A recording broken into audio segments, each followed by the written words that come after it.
한민수 부단장 나오셨으니까 어제 저희가 다룬 이야기 중에 하나 좀 여쭤보도록 할게요. 네. 이재명 후보가 당과 선대위가 이게 참 너무 매머드 공룡 조직이 돼서 기민하게 움직이지 못하고 있다. 부족하다는 국민의 질타와 지적이 있다. 이거 좀 바꿔달라. 어제 이렇게 주문했다는 소식을 저희가 자세히 전해드렸거든요. 좀 바뀌려는 움직임이 있습니까? 선대위에서 그런 말씀을 하셨죠. 저기 주말에 메타버스라고 지역 경청을 하고 난 다음에 말씀하셨는데요. 이렇게 보면 좋을 것 같습니다. 이제 원팀을 저희가 만들기 위해서 많은 현역 의원들 다 넣고 경쟁했던 후보들하고도 했기 때문에 이 원팀을 다지는 좀 시간이 물리적 시간이 좀 필요합니다. 그리고 그렇죠. 원팀이 사실 말이 좋아 원팀이지 실제로 원팀 되려는데 지금 뭐 국민의힘 2등 후보는 아예 뭐 또 오늘도 그렇지 않습니까? 좀 이따 뭐 나오면 얘기하겠습니다만은 그렇기 때문에 그런 기간이 물리적 기간이 필요했고 저는 그런 비유를 한번 하고 싶어요. 그러니까 우리 인류 역사상 가장 강력한 군대가 제가 볼 때는 제가 뭐 세계사를 깊이 공부는 안 했습니다. 징기스칸 생각이 두 개가 있습니다. 몽골 기병대가 있고 그것보다도 훨씬 앞선 세대 로마 군단이 있습니다. 그렇죠. 우리 민주당은 저는 이제 개인적으로 로마 군단에 좀 비유를 하고 싶습니다. 그래서 짜여지면은 무섭게 나가서 로마 군단 같은 경우가 접은 적이 없지 않습니까? 부패지 않습니까? 자체적으로 이제 그렇지만 나갈 수 있다. 그리고 이제 오늘 보도 같은 데가 보면은 이제 별동대 얘기가 좀 나옵니다. 그래서 그런 얘기를 뭐 제가 정확히는 모릅니다만 후보나 이제 그런 쪽에서도 고민을 하고 있지 않나 싶습니다. 그래서 전체를 움직일 수 있고 뭐 기민하게 대처하기 위한 어떤 뭐 팀이랄까요, 조직이랄까 이런 것도 좀 고민할 필요가 있지 않나. 그리고 고민 실제로 뭐 할 것 같습니다. 예. 지금 이재명 후보가 민성기요. 우리 언론에서 보기에 이재명 후보의 최근 들어서 선대위회의나 현장 가서 젊은층 만나서 하는 이야기를 가만히 들어보면 민주당이 잘못한 게 있다. 문재인 정부가 부족한 게 있었다. 그리고 앞으로 들어서게 될 이재명 정부는 분명히 다를 것이다. 이 얘기는 뭐냐 그러면 이재명 대선 후보는 문재인 대통령 또 기존의 지금까지의 민주당과는 다른 사람이다. 차별화하겠다. 이런 거를 좀 공개적으로 보다 국민들에게 알리려고 하는 의도가 있는 것 아니냐. 이런 분석 기사들이 많은데. 뭐 그럴 수밖에 없는 상황이죠. 정권 교체에 대한 그런 여론이 과반을 지금 넘고 있는 상황이기 때문에 이재명 후보 입장에서는 아무리 여당 후보라고 하더라도 내가 과거 정부랑 똑같이 하겠어 이렇게 얘기하는 못하는 거죠. 그러니까 어떤 식으로든 차별화를 해야 되는데 그 차별화의 포인트가 어디냐 할 때 소위 부동산과 같은 경제 정책에 대해서 실망하는 국민들이 많기 때문에 그 부분에 대해서 내가 뭔가 좀 다른 모습을 보여야 되겠다. 그리고 이재명 후보의 가장 강점이라고 하면 역시 실행력, 추진력 이런 것들이기 때문에 그 부분에 있어서 내가 한번 지금 여당 후보가 됐으니까 여당을 대표해서 한번 다수 의석도 갖고 있으니까 그런 의원들의 도움도 받아서 뭔가 바꿔보겠다 이런 의지를 내보임으로써 본인의 장점을 부각시키는 그런 전략을 구사하고 있는 것으로 보입니다. 장 교수님 보시기에 말이죠. 한 말씀 하고 싶으신 것 같은데 자 보면 말이죠. 대체적으로 대통령 후보 당내 경선 때는 후보들이 뭐 가령 여당인 경우에는 대통령 들어와서 지금까지 정말 잘하지 않았습니까? 이러면서 이른바 전통 지지층의 지지를 더욱 공고히 하는 데 주력하고 그 경쟁에서 이제 이기는 사람이 승리를 하는 건데 막상 본선 후보로 확정되고 나면 이른바 중도층을 잡아야 한다. 그러면 차별화가 불가피한 건데 이재명 후보가 지난 한 달 동안 뭐 이런저런 뭐 대장동 개발 사업 의혹이라든가 이런 것들 때문에 그 차별화를 제대로 하지 못했다. 야권에서도 혹시 그렇게 보는 건 아닌지? 섣부른 차별화는 이재명 후보에게 독이 될 겁니다. 왜냐하면 이재명 후보의 지금 지지율보다 문재인 대통령 지지율이 조금 더 높게 나오는 현상이 많이 있더라고요. 그러면은 차별화한다면 민주당 지지층들이 이재명 후보 우리 정권 아니야? 이렇게 생각을 하면 오히려 더 지지율이 떨어질 수가 있다라는 생각이 들고요. 저는 한민수 부단장님 하는 말씀을 듣고 이재명 후보 선대위가 아직도 정신 못 차렸구나라는 생각이 듭니다. 선거를 하다 보면은요. 후보가 모든 책임을 다 집니다. 후보의 영향력이 99%고요. 선대위 하는 역할은 1%도 안 돼요. 제가 단적인 예를 하나 드려볼게요. 지금 지지율이 안 나오고 혼란스러운 것은 선대위의 문제가 아니라 이재명 후보의 문제다라고 말씀드리고 싶은 게 뭐냐면 얼마 전에 김혜경 여사와 관련된 여러 가지 뭐 불미스러운 뭐 여러 가지 얘기가 나오지 않았습니까? 그렇다면은 제대로 된 후보와 선대위라면 즉각적으로 바로 어떤 반응을 보였어야 해요. 근데 막 계속 선대위에서는 후보의 입만 쳐다봤습니다. 후보가 아직 얘기를 안 해줘서 어떠한 사건이 벌어진지 모릅니다라고 얘기를 했거든요. 공식적인 해명이 오후 4시에 나왔어요.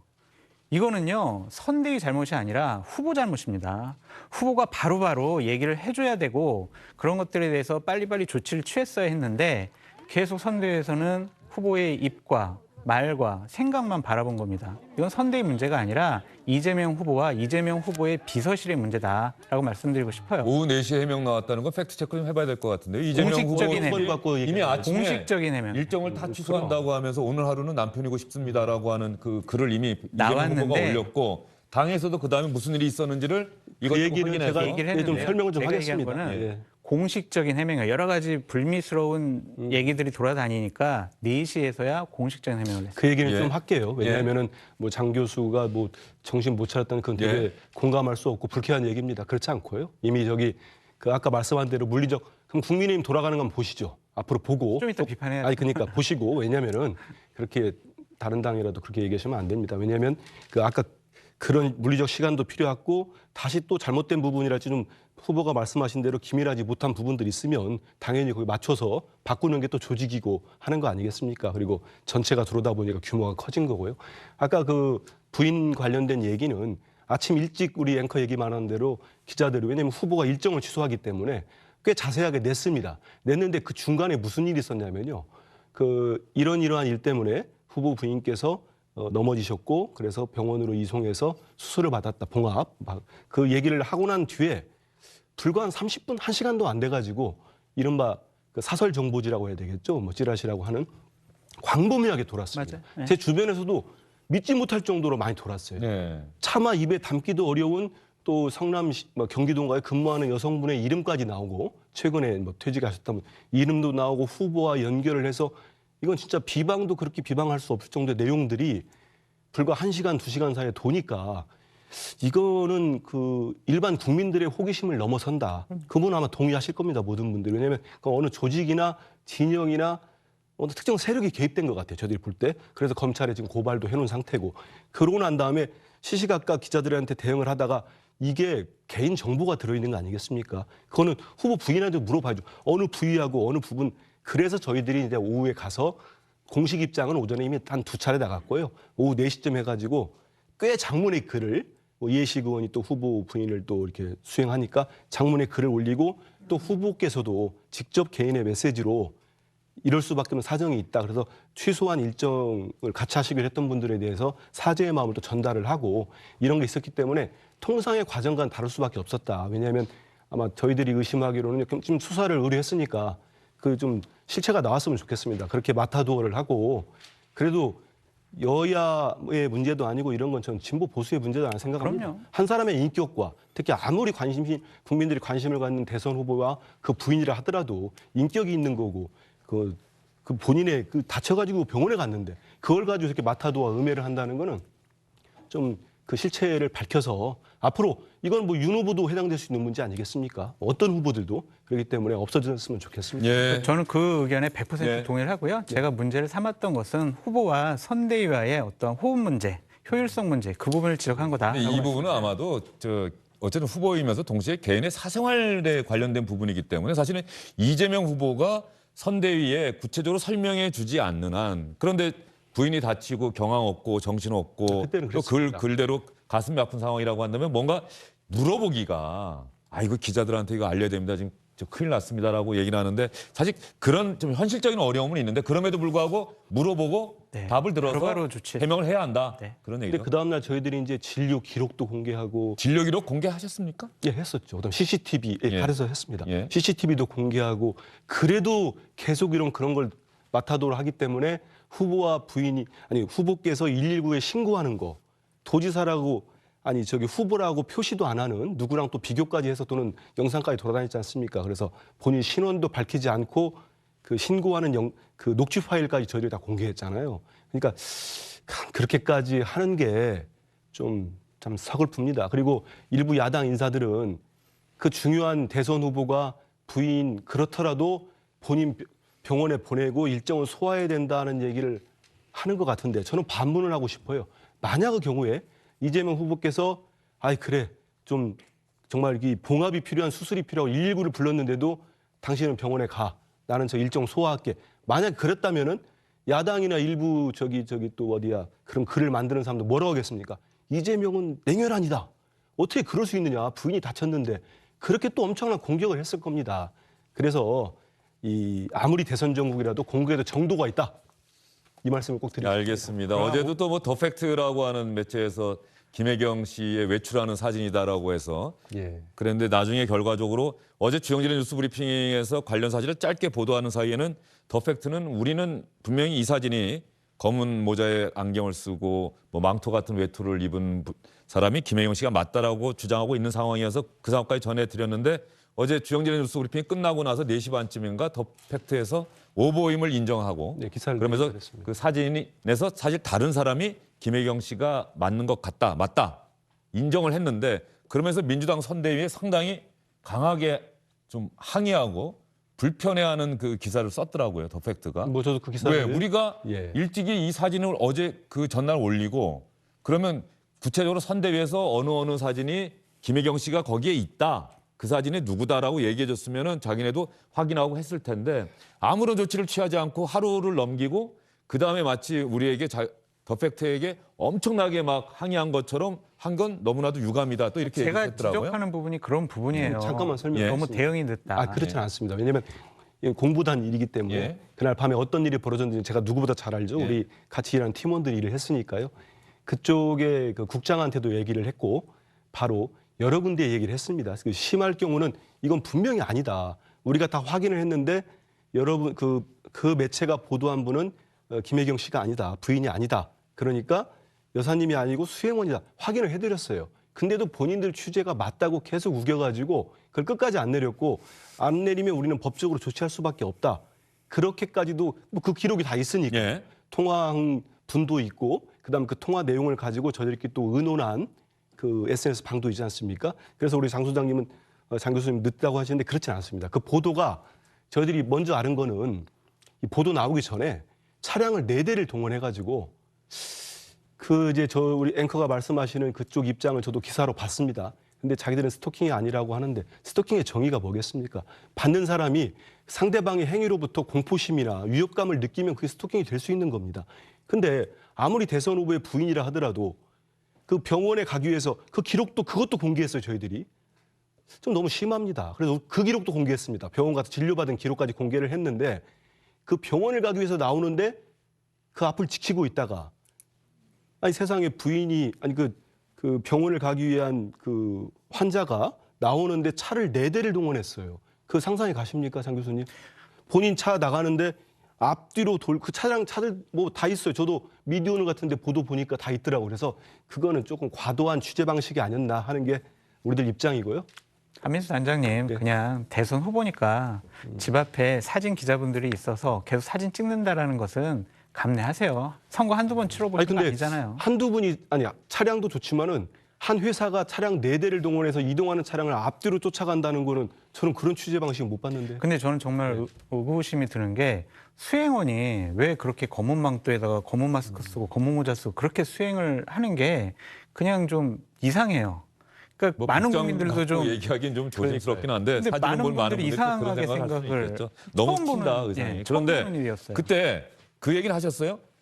그분은 김혜경 여사가 아니다 수행원이다까지 얘기를 했는데 아니, 그러면요. 그 사진 중에 이 사람이 김혜경 여사다라고까지 얘기를 해줬습니까? 그 얘기까지는 안 해줬습니까? 아니 왜냐하면 그분들이 기사에 올린 사진에는 딱 그 사진 하나 있었을 처음엔 기억합니다. 예. 처음엔.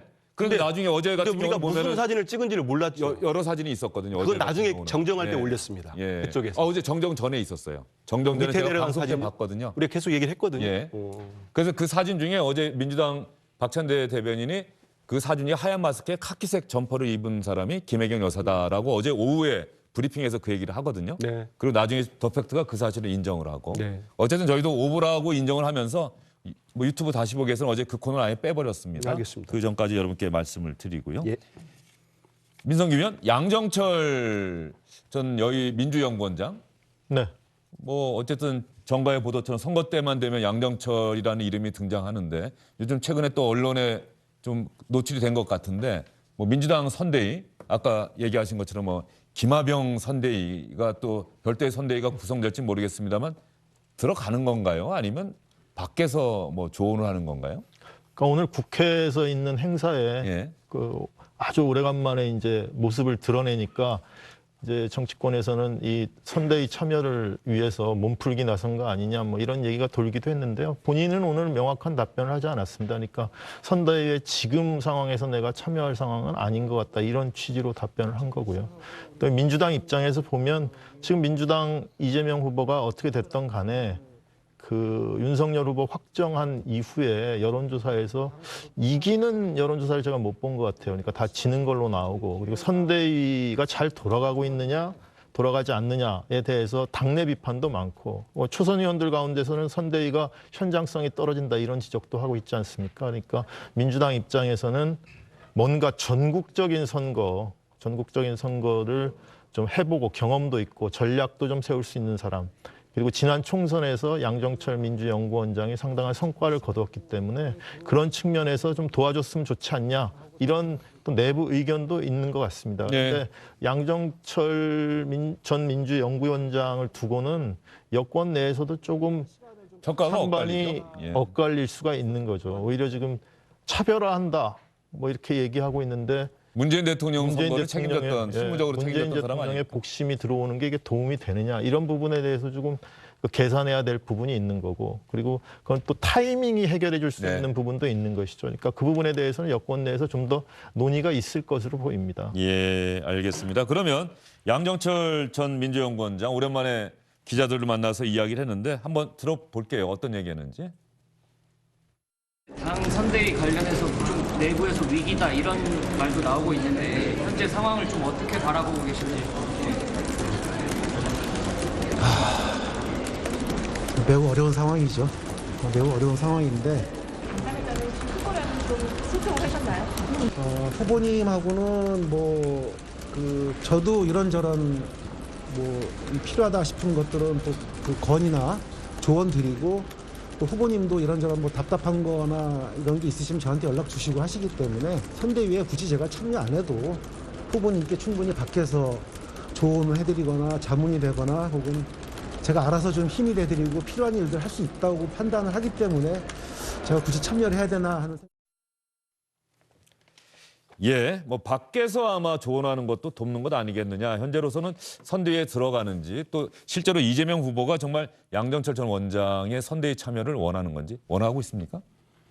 지금 그 이재명 후보는 경기지사 때도 그렇고요. 양정철 전 민주연구원장하고 아주 우호적인 관계. 그렇습니다. 예. 그리고 보기도 했고 예. 그 양 전 원장도 좀 전에 얘기한 것 같은데 그 외부에서 많은 조언과 서로 수시로 보시는 아주 절친한 사이이기 때문에요. 아마 조언이랄지 지금 여러 가지 후보가 물어보는 거에 대해서 답변도 좀 해주고 그런 역할을 하고 있는 것 같습니다. 그래서 이거를 선대위에 꼭 참여하고 안 하고의 문제를 떠나서 모두가 하나된 힘으로 나아갈 수밖에 없지 않겠나 이런 생각을 해봅니다. 네, 알겠습니다. 민주당 선대위가 이미 꾸려졌는데 보다 더 기민하게 움직여야 한다는 이재명 후보의 주문에 따라서 좀 별도의 선대위나 선대위의 변화 이런 거를 한번 기대해 봐야 한다라고 민주당 쪽에서 얘기가 나오고 있고요. 국민의힘 윤석열 후보 오늘도 기자들 앞에서 이야기를 했는데 오늘도 발표는 이루어지지 않을 것 같습니다. 선대위 관련해서 윤석열 후보가 기자들에게 요청한 게 있습니다. 이러면 오늘 김종인 위원장님과 좀 만나실 수도 있으실까요? 제가 아까 말씀드렸지만 인사라는 거는 나도 공직자라고 그랬습니다만 인사는 발표돼야 그게 인사인 거지 그 전에는 확인해주거나 과정이 어떻거나 경위가 어떻거나 하는 것은 또 인사와 관련된 그런 후일담 이런 거는 전혀 믿지 마십시오. 각자 자기 생각일 뿐인 거니까 그럼 발표되면 여러분들이 보고 객관적으로 판단하시면 됩니다. 언론에 하도 이런저런 사람들의 이야기가 나오고 사무총장이 누구다, 권성동 의원이 내정됐다 아니다 이런 이야기가 나오니까 윤석열 후보가 최종 발표 나면 그때 판단하십시오. 그리고 지금 나오는 기사들은 믿지 마십시오라고 얘기를 하는데 일단 주목되는 이름이 하나 오늘 등장했어요. 김한길 전 민주당 대표. 폐암 선고를 받고 정말 수술 수술 받고 열심히 항암 치료해서 이제 완쾌됐다. 최명길 씨가 정말 극진하게 보살폈다. 이건 방송에서도 여러 번 나왔는데 김한길 전 대표를 영입할 것이다. 국민통합위원장에 보셨죠? 네. 근데 별로 놀라운 일 아닙니다. 예. 왜냐하면 검찰총장직을 그만두고 나서 김한길 전 대표께서 윤석열 후보를 돕고 있다라는 얘기가 많이 나왔었고요. 만났었죠, 그때. 네, 만나기도 예. 했고 그래서 별로 놀라운 일은 아닌데 제가 국민의힘 선대위와 관련해서는 3명을 좀 주목해라라고 말씀드리고 3명 싶어요. 누굽니까? 그러니까 좀 이준석 대표, 김종인 위원장, 윤석열 후보 이 3분 사이에서 이견이 있는 분이 3명 같아요. 처음에 김병준 전 비대위원장을 상임선대위원장에 임명을 할 것이냐 말 것이냐를 봐야 될 것 같고 임태희 전 대통령 비서실장을 총괄선대본부장에 임명할 것이냐 말 것이냐를 두고 봐야 됩니다. 그리고 가장 핵심적인 부분은 장제원 의원을 선대위에 넣을 것이냐 아니면 후보 밑에 비서실장이나 아니면 후보의 직속에 배치를 할 것이냐 이 3명을 보면은 선대위 구성이 어떻게 되는지 알 수가 있을 것 같아요. 근데 제가 민주당 선대위나 국민의힘 선대위에 상당히 우려하게 보는 것은 뭐냐면 선대위는 횡적으로 이렇게 넓어지면은 상당히 비효율적이에요. 책임 권한 소재가 분산돼 가지고 누군가 혼자 즉각적인 효율적인 대응을 하지 못해요. 가장 큰 문제는 선대위에서 봤을 때 가장 핵심적인 보직이 어떤 거냐면 총괄선대본부장입니다. 근데 민주당 같은 경우는 총괄선대본부장이 지금 3분 계세요. 근데 국민의힘 같은 경우에는 4명이나 5명으로 놓고 이 권한을 분산시키겠다는 거거든요. 무슨 사안이 터질 때 그러면은 누가 어떠한 즉각적인 결정하기가 상당히 어렵고 힘들어요. 총괄선대본부장은 1명으로 놓고 그 밑에 선대본부장을 따로 두는 게 맞지 이 중간에 책임을 확실하게 지고 즉각적인 대응할 수 있는 체계를 만들어놔야 선대위가 제대로 굴러간다. 안 그러면은 그냥 메모드, 공룡 선대위가 돼가지고 상당히 비효율적으로 흘러갈 것이다. 알겠습니다. 뭐 선대위 그거는 우리 시청자들이 사실 큰 관심 없어요. 그 정치권 내부의 정당 내부의 문제인데 그럼에도 불구하고 장제원 의원은 네. 제가 지금 그 얘기 듣다가 약간 덜컥거리는 게 있는데 본인이 아들 문제를 책임지겠다고 떠났는데 윤석열 후보가 장제원 의원을 대단히 신임하는 모양이죠. 상당히 신뢰합니다. 왜냐하면은 정말 재밌어요. 네. 저 국정감사나 이럴 때 제일 앞장서서 저기 검찰총장 말입니다 하면서 제일 비판했던 사람이 또 장제원 의원인데 이게 그랬죠. 그거하고 실제적인 인간관계는 전혀 다를 수 있다라고 하는 게 또 한 번 입증이 되는 거예요. 그러니까 단적인 예가 지금 이맛빌딩에 많은 분들이 철수했잖아요. 근데 지금 장제원 의원이 이맛빌딩에 나가서 메시지라든지 뭐 일정이라든지 전략이라든지 이런 것들을 실무적으로 지금 총괄을 하고 있어요. 그렇다면 그것은 후보의 뜻이다라고 봐야 되겠죠. 근데 장제원 의원 같은 경우에는 김종인 위원장은 조금 불편한 사이잖아요. 여러 가지 김종인 비대위원장 때 상당히 공격을 많이 해서 예. 불편하게 하는데 이분이 어떠한 보직을 받는지 지켜봐야 될 것 같아요. 알겠습니다. 발표를 좀 지켜보도록 하고요. 좀 시간은 지났습니다만 장성철 교수가 조금 전에 화면에 또 3분 안에서 딱 나왔는데 어떤 분이 우리 장성철 교수님을 대단히 칭찬을 하셨더라고요.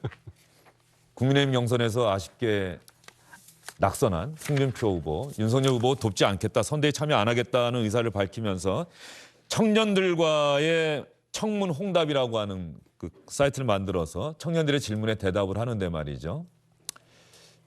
정권 교체 위해 윤석열 후보 밀어줘야 하나 했더니 2개의 대답을 했어요. 한 사람한테는 대답 불가, 안 한다. 대답을 안 하겠다고 그랬다가 다른 사람 질문에는 내가 윤 후보를 반대하는 건 아닌데 윤 후보 개인과 가족 비리 의혹이 너무 커서 내가 마이크를 잡을 명분, 지원 유세를 할 명분이 없다는 것뿐이다. 이렇게 얘기를 했고요. 윤석열 후보 사퇴하면 대선 출마하느냐? 윤석열 후보는 사법시험 구수한 사람이어서 사퇴는 안 할 거다. 윤석열 후보가 대통령 되면 그런데 이거는 또 좀 이상해요. 반대하지 않는다 그랬는데 저 대답은 또 대한민국만 불행해지지요. 이재명 후보의 형수 욕설은 양 동그라미나 할 짓이죠. 예, 홍준표 후보가 저 표현 많이 썼습니다, 여러분. 충분히 짐작하실 겁니다. 배신당해도 수십 년간 당 지킨 이유는 게으름. 예. 드디어 여기 장성철 교수의 이름이 등장하는군요. 박정희 다음으로 존경하는 대통령은 김영삼 전 대통령. 그분은 거짓말 안 합니다. 하태경, 윤석열이 물에 빠지면 누구부터? 둘 다 구하고 싶은 생각이 없다는 얘기죠. 나는 수용 못해요. 보수적 정치평론가 추천한다면 누구? 장성철. 예. 친한 모양이죠? 저는 저 얘기를 듣고 상당히 생명의 위협을 느꼈다라고 말씀을 드리고요. 바람이 있다면 윤석열 후보 측이나 윤석열 후보께서 저 화면이나 우리 주영진의 뉴스 브리핑을 오늘 안 봤으면 좋겠다라는 생각도 듭니다. 저는 정권 교체를 위해서 힘을 보탤 생각이 있고요. 홍준표 후보께서 하시는 일에도 제가 여러 가지 도울 생각이 있다라고 말씀드립니다. 뭐 중간 다리 역할을 하실 수 있겠네요. 알겠습니다. 저 내용은 뭐 두 분께 별다로 뭐 의견은 구하지 않겠습니다. 또 저희가 시간도 많이 지났고. 좀 전에 장성철 소장을 얘기한 거예요. 예. 저도 보니까 저기 홍준표 전 후보가 장 교수를 도와주는 얘기인지 어쩐지 모르겠네요. 알겠습니다. 윤석열 후보 지지합니까? 뭐 성향이 야당 성향 패널이시니까. 정권 교체를 위해서 제가 할 수 있는 역할을 다 해야 되겠다라는 생각입니다. 그래서 윤 후보 지지합니다는 얘기는 안 하시네요. 예. 정권 교체를 위해서 할 수 있는 일은 다 하겠다. 알겠습니다. 여기까지 듣도록 하겠습니다. 오늘 수고 많으셨어요. 안녕하십니까, 주영진입니다. 더 많은 뉴스와 라이브 이벤트를 보고 싶으시다면 화면 오른쪽을 눌러서 구독해 주시기 바랍니다. 저희 SBS 앱을 다운로드 받으시면 뉴스 속보 알림도 받아보실 수 있습니다. 텔레비전으로도 SBS 뉴스, 유튜브로도 SBS 뉴스 잊지 마시기 바랍니다.